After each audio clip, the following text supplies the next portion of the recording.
आज ही हम प्रोबेबिलिटी में सैम्पल स्पेस को बनाना सीखेंगे कि सैम्पल स्पेस कैसे बनाते हैं।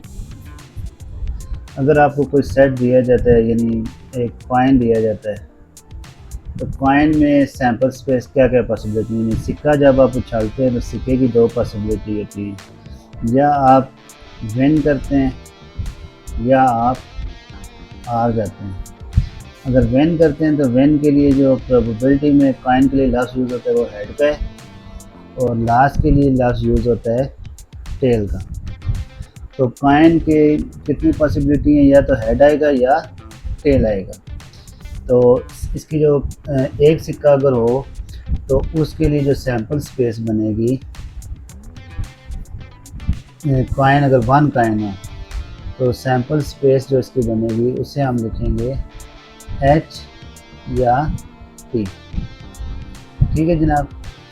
अच्छा, अगर टू कॉइन टॉस किए जाएँ एक ही वक्त में, अगर if two coin toss together, अगर दो कॉइन इकट्ठे उछाले जाएँ तो फिर क्या होगा। अब फर्स्ट कॉइन जो है उसकी क्या क्या पॉसिबिलिटी हैं, या तो वो हेड आएगा या टेल होगी। अच्छा जी, सेकंड कॉइन के साथ इस जो ये हेड है इसके साथ क्या क्या पॉसिबिलिटी बन सकती है कि अगर दो सिक्के हम इकट्ठे उछालें तो पहले सिक्के पे हेड आ सकता है, दूसरे पे भी हेड आ सकता है। पहले सिक्के पे अगर हेड आता है तो दूसरे पे टेल भी आ सकती है, और अगर पहले सिक्के पे टेल आए तो उसकी भी दो पॉसिबिलिटी हैं कि पहले पे सिक्के पे टेल आए, दूसरे सिक्के पे हेड आ सकता है। अगर इधर टेल आती है तो इधर भी टेल आ सकती है। तो यहाँ पे अब इसकी सैम्पल स्पेस क्या बनेगी, अगर दो सिक्के इकट्ठे उछाले जाएँ तो इसकी बनेगी जी एच एच, यानी दोनों हेड आ सकते हैं, या पहला हेड दूसरी टेल हो सकती है, या फर्स्ट टेल सेकंड हेड हो सकता है टी एच, या दोनों पे टेल आ सकती है। ठीक है जनाब। इसी तरह अगर तीन सिक्के if three coin toss together, अगर हम तीन सिक्के इकट्ठे उछालें तो फिर क्या होगा सिनेरियो, वो चेक करते हैं। अब देखें, अब फर्स्ट कॉइन की पॉसिबिलिटी लिखते हैं, सेकंड कॉइन की और थर्ड कॉइन की। अब फर्स्ट कॉइन पे क्या ये या तो हेड है या टेल है। अब इसकी आगे भी दो पॉसिबिलिटीज़ हैं। अब सेकंड वाले कॉइन जो है वो इस हेड के साथ हेड आ सकता है या टेल आ सकती है, और इसके साथ भी यही दो पॉसिबिलिटीज़ हैं, हेड या टेल। यानी अगर फर्स्ट हेड आता है तो सेकंड भी हेड आ सकता है, फर्स्ट हेड आता है तो सेकंड टेल आ सकती है। अगर फर्स्ट टेल आती है तो सेकंड हेड आ सकता है, फर्स्ट टेल है तो सेकंड टेल। यानी दोनों आप टास्क पे जो आपको चीज़ चाहिए फेवरेबल भी हो सकता है और फेवरेबल नहीं भी हो सकता। अब थर्ड कॉइन पे भी इनके ऊपर भी आगे दो इसकी पॉसिबिलिटी लग जाएंगी, इसके ऊपर भी दो पॉसिबिलिटी लग जाएंगी, इसके ऊपर भी दो पॉसिबिलिटी एच और टी हो जाएगा, इसके ऊपर भी एच और टी हो जाएगा। अब जब हम इसकी सैम्पल स्पेस लिखेंगे, सैम्पल स्पेस हमेशा सेट की फॉर्म में लिखते हैं।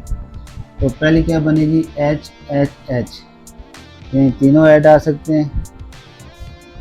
ठीक है, एच एच टी भी आ सकता है। ठीक है जनाब। फिर एच टी एच आ सकता है, यानी ये वो पॉसिबिलिटीज़ हैं जो अगर पहले सिक्के पे ऐड, दूसरे पे ऐड, तीसरे पे ऐड, पहले सिक्के पे ऐड, दूसरे पे ऐड, तीसरे पे टेल आ सकती है, पहले पे ऐड, दूसरे पे टेल, तीसरे पे हेड आ सकता है, फिर पहले पे ऐड, दूसरे पे टेल, तीसरे पे टेल आ सकती है। तो ये सारी पॉसिबिलिटीज़ हम लिख रहे हैं। फिर एच टी टी हो गया, उसके बाद टी एच एच, THD और फिर उसके बाद TTH और TTT, यानी तीनों पे टेल भी आ सकती है। तो ये जी अगर हम 3 सिक्के इकट्ठे उछालते हैं तो उनकी ये सैंपल स्पेस बनेगी। ठीक है जनाब।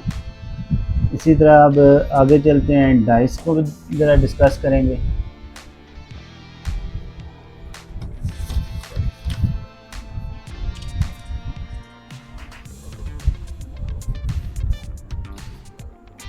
अब डाइस को डिस्कस करते हैं कि अगर एक डाइस हो, डाइस किसे कहते हैं जी?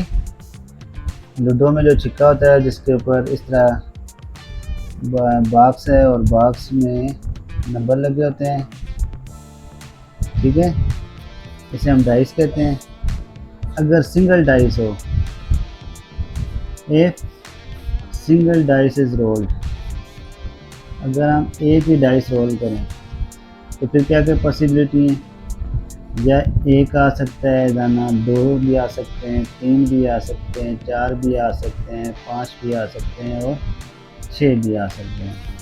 यानी कि एक डाइस अगर हम रोल करें तो उस पर ये 6 पॉसिबिलिटीज़ है। यानी आप डाइस फेंकेंगे तो छिक्का जब लूडो में फेंकते हैं तो उस पर 1 2 3 4 5 और 6 आ सकता है। ठीक है। अब अगर ये तो एक अगर छिक्का हम रोल करते हैं तब ये केस है। अगर हम 2 डाइस इकट्ठी रोल करें तो फिर इसकी जो ये अब सैंपल स्पेस है जी सिंगल डाइस की, इफ 2 डाइस रोल टुगेदर, अगर 2 डाइसें हम इकट्ठी रोल करें तो फिर क्या होगा? तो पहले देखें, पहली जो डाइस है उसकी क्या पॉसिबिलिटीज़ हैं? फर्स्ट डाइस की 1 भी आ सकता है, 2 भी आ सकता है, 3 भी आ सकता है, 4 भी आ सकता है, 5 भी आ सकता है और 6 भी आ सकता है। ठीक है जी, ये हमने फर्स्ट डाइस के सारी पॉसिबिलिटी दे दी। अब अगर हम यहाँ पे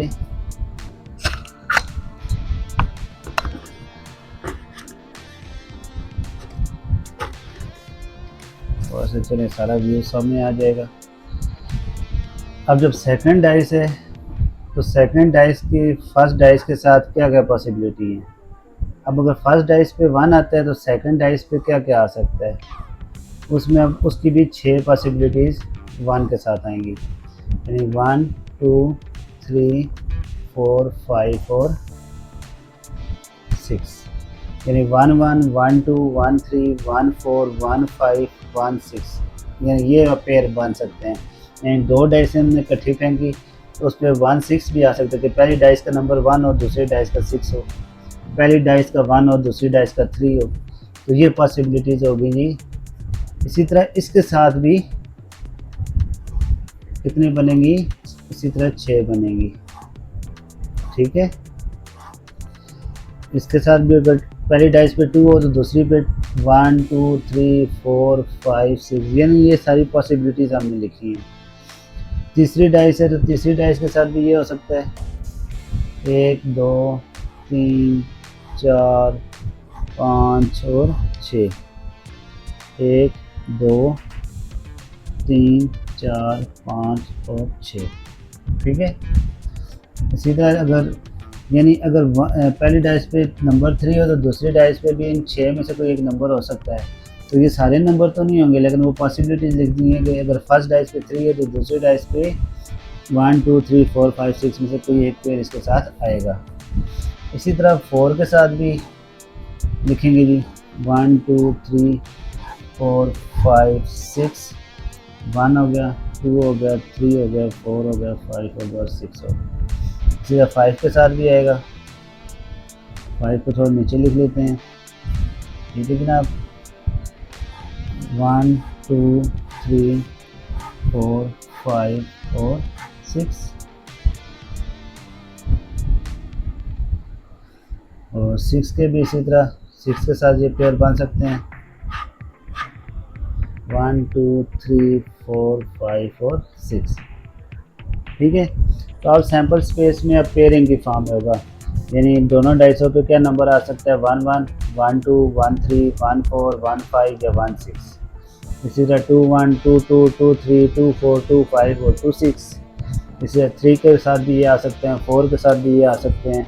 यानी पहली डाइस के ये नंबर हो गए, दूसरी डाइस के इनके साथ जो पॉसिबिलिटीज हैं वो सारी लिख दी हैं। इसे कहते हैं tree diagram of sample space. यानी अगर आपको सवाल आए कि ट्री डायग्राम इसकी ड्रा करें, तो आपने इस तरह ट्री डायग्राम बनानी है। फिर इसके बाद हम इसके सैम्पल स्पेस लिखते हैं जी।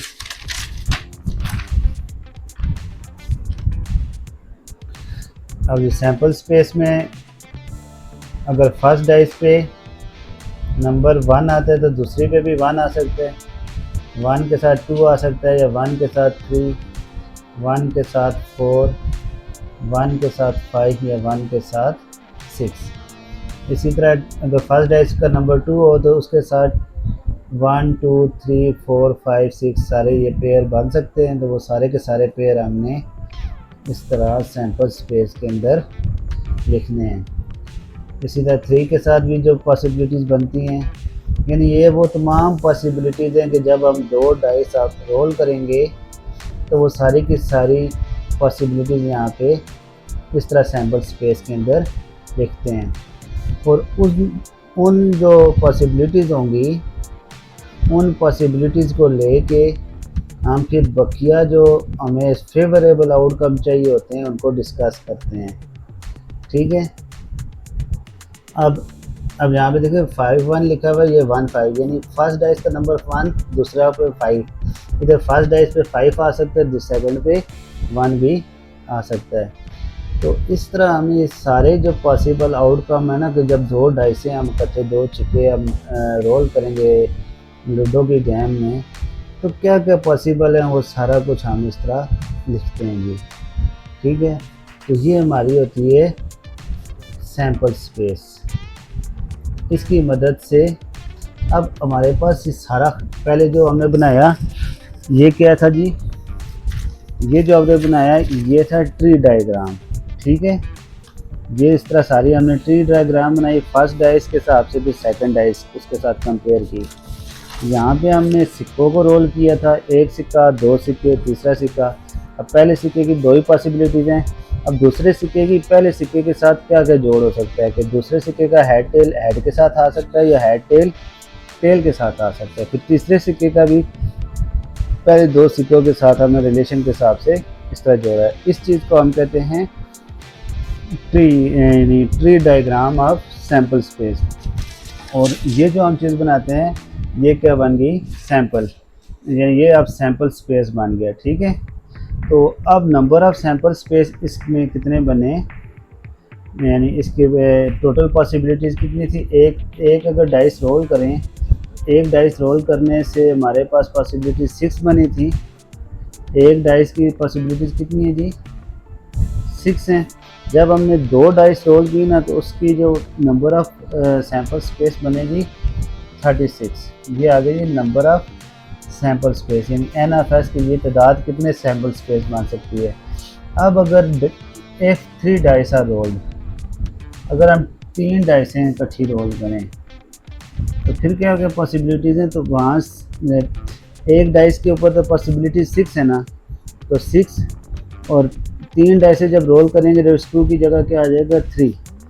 तो 6 का क्यूब होता है 216। तो इस तरह के जो पेयर बनेंगे, यानी 1 1 1 तीनों डाइसों पर इस तरह का नंबर आ सकता है, 1 1 2 और सो ऑन करते करते 216 पेयर बनेंगे, और यानी इस तरह के एलिमेंट्स बनेंगे।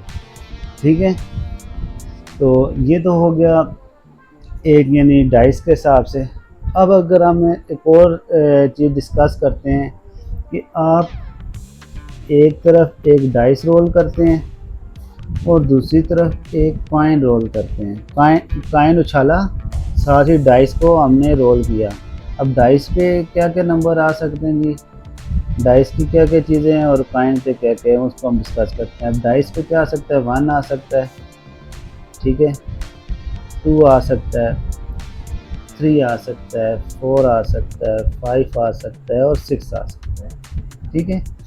अब कॉइन का 1 के साथ क्या आ सकता है, 1 के साथ कॉइन पे हेड आ सकता है या टेल आ सकती है। इसी तरह 2 के साथ हेड आ सकता है या टेल आ सकती है। इसी तरह 3 के साथ भी हेड या टेल आ सकती है। इसी तरह 4 के साथ हेड या टेल आ सकती है। डाइस पे अगर 5 आए, सिक्के पे हेड या टेल आ सकता है साथ। यानी ये वो पॉसिबल पेयर हैं जो हम दो डाइस, एक तरफ डाइस रोल करें और दूसरी तरफ हम एक सिक्का उछालें, तो उसकी क्या क्या पॉसिबिलिटी बन सकती हैं कि आपका डाइस पे नंबर 1 आए और कॉइन पे हेड आए, यानी 1H। दूसरा क्या आ सकता है, 1T भी आ सकता है, ठीक है, 2H भी आ सकता है और 2 टेल के साथ भी आ सकता है, 3 हेड के साथ भी आ सकता है, 3 टेल के साथ भी आ सकता है। इसी तरह 4 हेड के साथ भी आ सकता है और 4 टेल के साथ भी आ सकता है। इसी तरह 5 हेड के साथ आ सकता है, 5 टेल के साथ भी आ सकता है, 6 हेड के साथ आ सकता है, 6 टेल के साथ भी आ सकता है। तो ये जिस सैम्पल स्पेस बन गई उस केस की कि जब ऐसा कोई केस आ जाए कि एक तरफ डाइस रोल करें और दूसरी तरफ सिक्का उछालें, तो उसकी पॉसिबल क्या क्या पॉसिबल है वो चीज़ें सारी आ गई। तो ये कितने पेयर बन गए जी, नंबर ऑफ सैम्पल स्पेस इसके कितने बन गए, 6 ये हैं और 6 ये हैं, तो टोटल कितने हो गए, 12।